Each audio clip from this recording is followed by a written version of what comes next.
श्री गुरु परमात्मने नमः। श्रीमन्महागणाधिपतये नमः। भगवते साम्बशिवाय नमः। श्री राधा कृष्ण चरण कमलेभ्यो नमः। भगवत वेद व्यासाय नमः। मुनि राजाय श्री सुखदेवाय नमः। प्रिय भक्तजनों, जय जय श्री राधे, जय जय श्री कृष्णा। आइए आज श्रीमद्भागवत महापुराण का कृपया हमारे महात्म श्रवण करते हैं।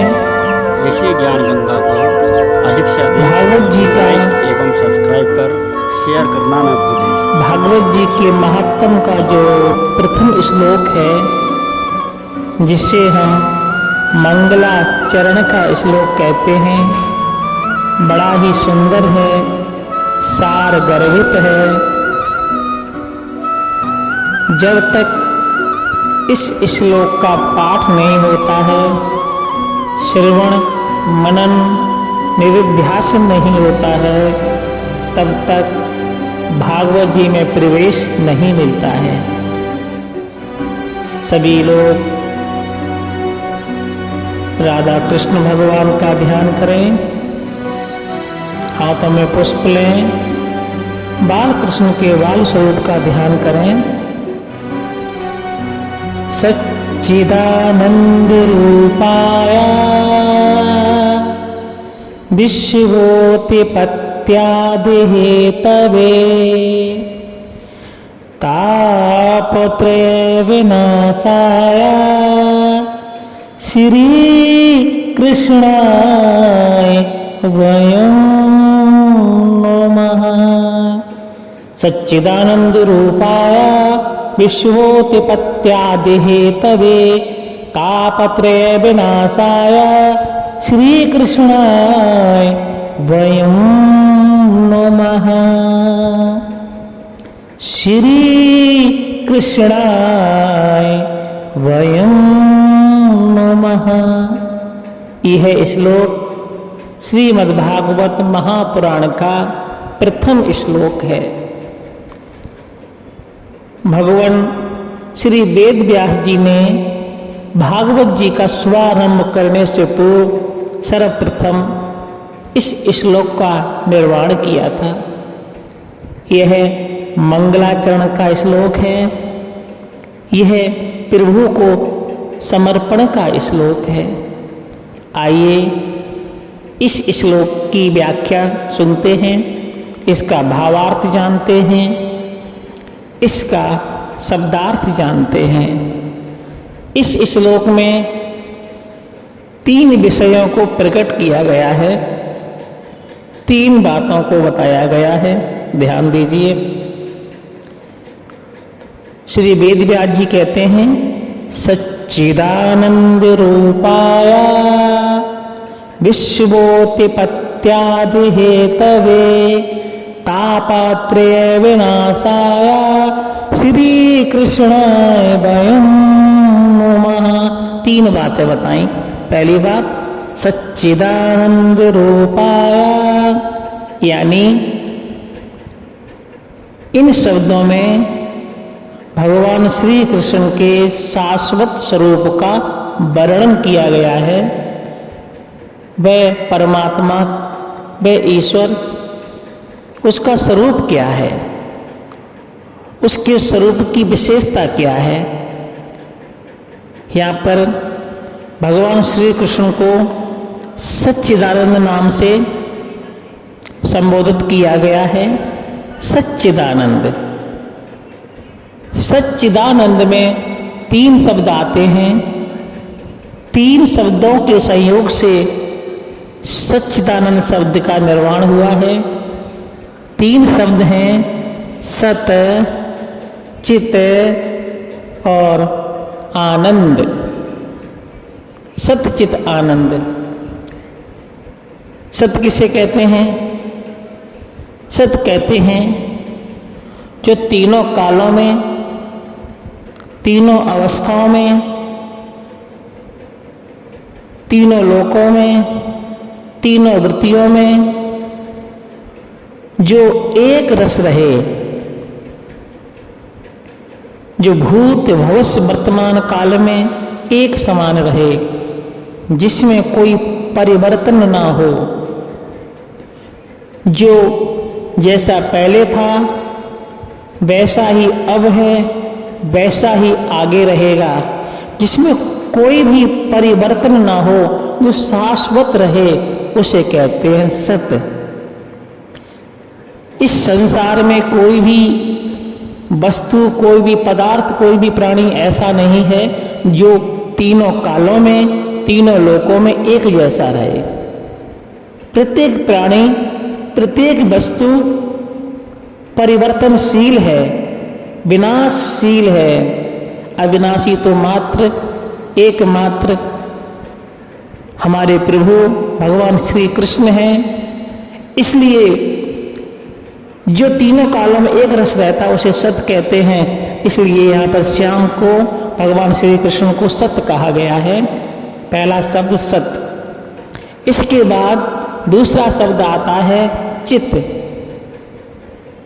उस परमात्मा को चित क्यों कहा गया है? चित का अर्थ क्या है? चिदानंदात्मक रूपात्मक। चित माने आनंद, जो आनंद स्वरूप है। चित माने ज्ञान, क्षमा करें, चित माने ज्ञान,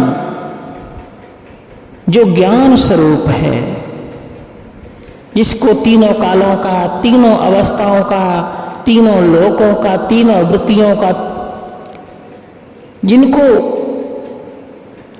हर प्रत्यक्ष अप्रत्यक्ष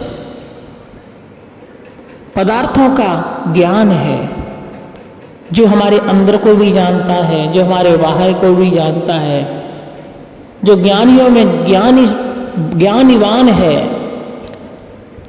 जिसकी दृष्टि में कुछ भी असंभव नहीं है, उसे चित कहते हैं। संसार में कोई भी प्राणी कितना भी ज्ञानी हो जाए, कितना भी शास्त्रज्ञ हो जाए, लेकिन फिर भी उसे किसी न किसी पदार्थ का, किसी न किसी विषय का अभाव रहेगा ही। हर प्राणी को हर विषय का ज्ञान नहीं हो सकता। लेकिन मेरे प्रभु एक ऐसे स्रोत हैं जिनको तीनों कालों का, तीनों लोकों का, तीनों अवस्थाओं का, प्रत्येक प्राणी का, कण कण का, रंग रंग का, जर्रे जर्रे का ज्ञान है। इसलिए उनको चित्त कहा गया है। और तीसरा शब्द आता है आनंद। आनंद किसे कहते हैं? आनंद क्या है? आनंद कितने प्रकार का है? आनंद दो प्रकार का होता है। एक विषयानंद और दूसरा ब्रह्मा आनंद। जो आनंद हमको विषयों के माध्यम से प्राप्त हो, संसार के पदार्थों के माध्यम से प्राप्त हो, भौतिक पदार्थों के माध्यम से प्राप्त हो, किसी जीव के माध्यम से प्राप्त हो, उसे कहते हैं विषयानंद। जो इंद्रियों के माध्यम से प्राप्त होता है वो है विषयानंद। लेकिन जो आनंद ईश्वरी अनुभूति से प्राप्त हो, जो आनंद ब्रह्म के बोध से प्राप्त हो, जो आनंद आत्मा का परमात्मा से मिलने के बाद प्राप्त हो, वह है ब्रह्मा आनंद। और ध्यान रखना, जो आनंद विषयों से प्राप्त होता है वह क्षणिक होता है, लेकिन जो आनंद ईश्वरीय भक्ति से प्राप्त होता है, आत्म साक्षात्कार से प्राप्त होता है, वह आनंद शाश्वत है। और जो शाश्वत आनंद है वो मनुष्य के अंदर नहीं, किसी पदार्थ विशेष के अंदर नहीं, वह आनंद मेरे प्रभु के अंदर है, इसलिए प्रभु को आनंद कहा है। तीनों को मिला करके, सत्य चित आनंद को मिला करके प्रभु को क्या कहा है? सच्चिदानंद। तो इस श्लोक में प्रथम यही बताया गया है कि वह परमात्मा सच्चिदानंद स्वरूप है। इसके बाद दूसरा शब्द क्या आता है? सच्चिदानंद रूपाया विश्वोत्पत्त्यादि हेतुवे। अब क्या बताया है? वे परमात्मा सतचित आनंद स्वरूप तो है, लेकिन वे परमात्मा करते क्या है? उस परमात्मा का कार्य क्या है? सभी का अपना अपना कार्य है। कोई डॉक्टर है, चिकित्सा कर रहा है, कोई किसान है, कृषि कर रहा है, कोई व्यापारी है, व्यापार कर रहा है। लेकिन यहां पर परमात्मा का कार्य क्या है? यहां पर परमात्मा के तीन ही कार्य हैं। वो क्या? विश्वोत्पत्ति हेतुवे। वे परमात्मा इस संसार की उत्पत्ति करते हैं, इसका परिपालन करते हैं और संहार करते हैं। वे परमात्मा एक है, लेकिन उसके तीन स्वरूप हैं, सत्य, रज, तम। सत्य रूप में ब्रह्मा, सत्य रज रूप में विष्णु, तम रूप में शिव। तीनों रूप से मिलकर के वह संसार की सृष्टि, स्थिति और उसका प्रलय करते हैं। ये सारा कार्य हमारे हाथों में नहीं है, सारा कार्य उस परमात्मा के हाथ में है। वह परमात्मा सक्षम है। लाद दे, लदवा दे, लादने वाला का साथ दे। वे परमात्मा इन तीनों कार्यों को करते हैं। इसके बाद इस श्लोक में तीसरी बात क्या बताई? अब परमात्मा जो उनकी शरणागत को प्राप्त हो जाते हैं, उन भक्तों के लिए क्या करते हैं? उन भक्तों के लिए तापत्रय विनाशाय। तापत्रय हमारे जो तीन प्रकार के ताप होते हैं ना, आध्यात्मिक, आधि भौतिक और आधि दैविक। जो प्राणी के, जो हमारे त्रिताप हैं, जो उस परमात्मा के शरण को ग्रहण करता है, वे परमात्मा उनके त्रितापों का विनाश करते हैं, उसको पापों से मुक्त करते हैं। गोस्वामी जी भी कहते हैं, कितना सुंदर कहा है, दैहिक दैविक भौतिक तापा, राम राज नहीं काहुई व्यापा। कहते हैं राम राज में वहां के भक्त जन प्रभु राम को समर्पित थे, तो वहां का कोई भी व्यक्ति त्रितापों से पीड़ित नहीं था। आज श्री वेद व्यास जी कहते हैं, जो प्रभु की शरण ग्रहण करता है उसके त्रितापों का विनाश हो जाता है।